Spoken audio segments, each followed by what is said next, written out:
Bonjour à toutes et tous, je tiens tout d'abord à remercier chaleureusement Accom pour son invitation et vous dire le grand regret de ne pouvoir être parmi vous aujourd'hui.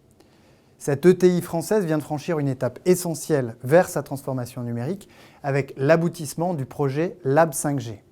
Accom incarne l'excellence industrielle française et renforce ainsi la position de la France dans le domaine des télécommunications à l'échelle mondiale.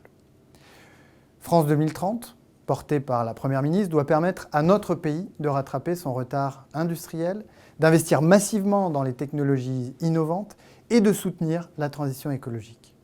La réussite du projet Lab 5G d'Accom, en partenariat avec Alsatis et l'IRT Becom, témoigne que nous avançons dans la bonne direction. Néanmoins, il nous reste encore beaucoup à faire pour que le parc industriel français soit à l'ère de l'industrie 4.0. Je souhaite donc que l'initiative d'Accom puisse inspirer de nombreux projets dans tous les secteurs industriels et tous les territoires de France. Car la résilience et la compétitivité de l'industrie française dépendent de notre capacité à transformer et à innover. Dans cette démarche de transformation de notre industrie, la 5G est un allié de poids pour atteindre nos objectifs. Elle améliore l'efficacité, la sécurité et l'innovation dans nos industries. Elle transforme la façon dont nous produisons, concevons et travaillons. Pour rester compétitifs à l'échelle mondiale, il est donc essentiel que nous embrassions cette technologie et que nous travaillions ensemble pour exploiter tout son potentiel.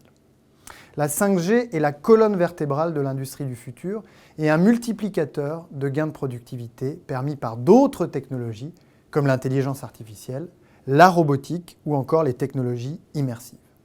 C'est la raison pour laquelle la 5G a été identifiée comme un levier stratégique pour réussir France 2030 et qu'à travers cette stratégie d'accélération 5G que nous portons avec Bruno Le Maire, nous travaillons pour construire un écosystème français durable, non seulement pour soutenir les usages, mais aussi pour le développement de solutions françaises sur les réseaux télécoms.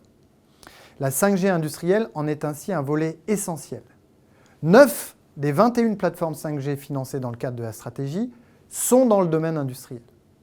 Nous avons baissé les prix de redevance pour les fréquences de la bande 2,6 GHz.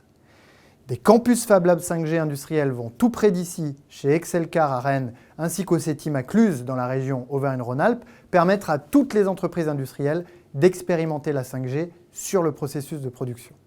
Je tiens aussi à saluer l'implication du comité stratégique de filière infrastructure numérique et son président Nicolas Guérin, qui contribue à structurer l'écosystème français afin de poursuivre et d'amplifier la trajectoire de développement de la 5G industrielle en lien avec les autres secteurs industriels.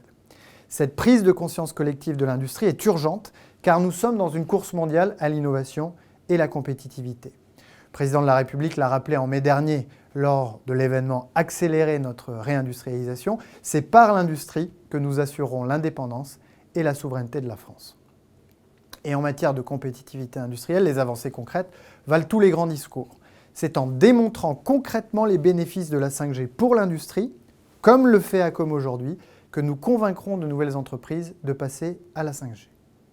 Alors toutes mes félicitations à Jacques Deher et plein succès dans les projets à venir. À très bientôt.